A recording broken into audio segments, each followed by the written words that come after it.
اعرف الطريقة الصح اللي شركة التسويق المحترفة بتشتغل بيها. أول حاجة لازم يبقى عندهم توقعات حقيقية، لازم تبقى صريحة معاك بخصوص الأهداف والتوقعات اللي هتحققها لها. لو الأهداف أو المواعيد بتاعتهم مش واقعية هتقولك بوضوح مش هتخدعك. تاني حاجة الاستراتيجية قبل التنفيذ. قبل ما تبدأ أي حملة تسويقية شركة التسويق بتخصص وقت الاستراتيجية، ودي أول حاجة. بعض شركات التسويق بتدي مدة أول شهر تقريبا للتخطيط والاستراتيجية، وبعدها بيعملوا اجتماعات دورية علشان يراجعوا الخطة التسويقية وبيتأكدوا إنها متماشية مع اللي بتدور عليه. تالت حاجة شركة التسويق الشاطرة دايما علشان تحسن بشكل مستمر بتعتمد على تحليل البيانات مش التجربة. بتعمل اختبارات وتقيس النتائج علشان تشوف ايه اللي شغال معاك اكتر. بتشوف الاعلانات وصفحات المواقع والرسائل البيعية وعناوين الايميلات، كل حاجة علشان تطور الحملة التسويقية وتحسنها عشان تجيب لك نتائج افضل كل وقت. رابع حاجة بتركز على المبيعات. تسويق بس بداية، ولكن دورة المبيعات لازم تتطور.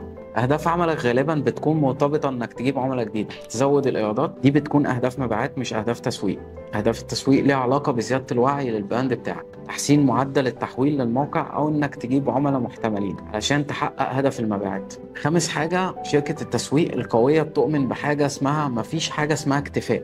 عندهم ثقافه التحسين المستمر، بتستثمر بشكل كبير في تدريب الفريق بتاعهم على طول، وبتبحث دايما على تقنيات واستراتيجيات جديده. فلو اشتغلت معاهم واستمريت معاهم هتلاقي نفسك مع الوقت بتشتغل مع شركة تسويق أفضل وبتتطور. آخر حاجة كل اللي بيقولوه بيطبقوه في شغلهم. بيجرب كل حاجة قبل ما يوصي بيها العملاء بتوعه علشان يخلوك تحط فلوسك في المكان الصح.